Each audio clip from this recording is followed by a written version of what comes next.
நம்ம பார்க்க போகிறது போலீஸ் எக்ஸாமில் 2022ல் கேட்கப்பட்ட கேள்விகள் எந்த புக்கில் இருந்து எங்கேருந்து அதிகமாக வந்திருக்கு, எதை ஃபஸ்ட்டு ப்ரிஃபரன்ஸ் கொடுத்து படிக்கணும் அப்படின்னு சொல்லிட்டு அந்த போலீஸ் மாணவர்கள் நிறைய பேர் கேட்டிருந்தாங்க. ஸோ அவங்களுக்கு பதில் சொல்லும் விதமாக தான் இந்த வீடியோவை ராஜ் அகாடமி சார்பாக பதிவு பண்ணுறோம். பாருங்கள், இந்தியாவின் குறுக்கே செல்லும் சிறப்பு அச்சம் எதுன்னு பார்த்தீங்கன்னா கடகரேகை. ஸோ இது வந்து 6th புக்கில் 3rd டேர்மில் அந்த ஆசியா மற்றும் ஐரோப்பான்னு சொல்லக்கூடிய அந்த பாடத்தில் வந்து பார்த்தீங்கன்னா ஒரு பிக்சர் கொடுத்துருப்பாங்க. அந்த பிக்சரில் தான் பார்த்தீங்கன்னா அந்த கடகரை இந்தியாவை ரெண்டாக பிரிக்க மாதிரி இருக்குது. மேபி 6th புக்கோட ஒரு டச்சப் தான். இதனுடைய டைரக்ட் பாயிண்ட்ஸ் பார்த்தீங்கன்னா அடுத்தடுத்த புக்கில் இருக்குது. ஆனால் இருந்தாலும் 6th புக்கில் ஒரு மென்ஷன் பண்ணியிருக்காங்க. அதனால் நம்ம இதை 6th புக்கை வச்சுக்கிடலாம். அதுக்கு அடுத்து மொஹஞ்சதாரோ, லோத்தல், மதுரை, காஞ்சி இது ஃபஸ்ட் டைம்லேயே இருக்குது. உங்களுக்கே தெரியும், ஹிஸ்ட்ரி புக்கில் இருக்குது. 6th ஃபஸ்ட் டைம் ஹிஸ்ட்ரியில் இருக்குது. அடுத்து பார்த்தீங்கன்னா வெவ்வேறு அளவில் திட பொருட்கள் சயின்ஸில் ஃபஸ்ட் டைமில் இது கொடுத்துருக்காங்க, வேதியியலில். அடுத்து பார்த்தீங்கன்னா புவியில் காணப்படும் நீரானது. சரி, இதுவும் பார்த்தீங்கன்னா 3rd term science 3rd term 6th book. சரிங்களா? அதுக்கு அடுத்து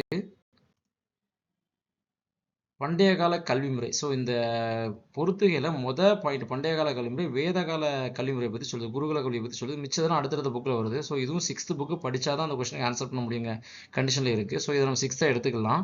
அடுத்து நம்மளோட தேசிய சின்னங்கள் 6th அந்த தேசிய சின்னங்கள் சொல்லிட்டு பாடமே தனியாக இருக்குது, இந்திய தேசிய சின்னங்கள் சொல்லிட்டு. ஸோ அந்த பாடத்துல தான் இந்த 16வது கொஸ்டின் கேட்டிருக்காங்க. அதுக்கு எடுத்து பாருங்கள், கௌதம புத்தரால் பௌத்த மதம் தோற்றுவிக்கப்பட்டது. இதுவும் பார்த்தீங்கன்னா 6th வரலாறுல தான் கேட்டிருக்காங்க. அடுத்து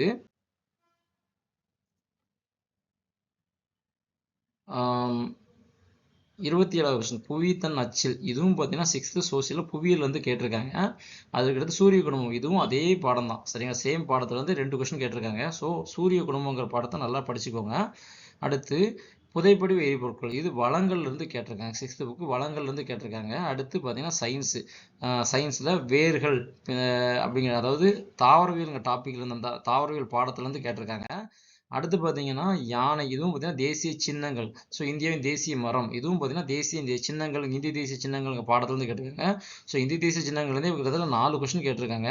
அடுத்து பார்த்தீங்கன்னா அந்த இமயமலை தொடர், நம்ம சொன்னால ஆசியா மற்றும் ஐரோப்பாங்க பாடத்தில் 6th 2nd டேர்மில் வந்து பார்த்தீங்கன்னா 3rd டேர்மில் வந்து பார்த்தீங்கன்னா அந்த கொஸ்டின்ஸ் இருக்குது, அப்படியே டேரெக்டாகவே இருக்குது. சரிங்களா?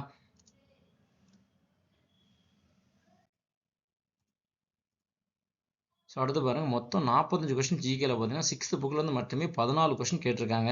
சரிங்களா? ஸோ அந்த 14 கொஸ்டின்ங்கிறது எவ்வளவுனா கிட்டத்தட்ட 3ல் 1 பங்கு அப்ராக்சிமேட்டாக நம்ம சொல்லணும்னா 6வது புக்கில் 3ல் 1 பங்கு வந்து பார்த்தீங்கன்னா 6th புக்கில் இருந்து தான் கேட்டிருக்காங்க. ஸோ நல்லா பார்த்துக்கோங்க, ப்ரீவியஸ் இயர் கொஸ்டின் பேப்பரில் நம்மளுடைய போலீஸ் எக்ஸாமுக்கு எந்த புக்கு அதிகமாக படிக்கணும்னா நம்மளுடைய 6th புக்கு ஃபஸ்ட்டு ப்ரிஃபரன்ஸ் கொடுத்து படிங்க. கிட்டத்தட்ட ஒரு 15 கொஸ்டின் வரை நம்ம எக்ஸ்பெக்ட் பண்ணலாம். இந்த புக்கில் தெளிவாக படித்தாக்கி கண்டிப்பாக எக்ஸ்பெக்ட் பண்ணலாம். So all the best students, நல்லா படிங்க.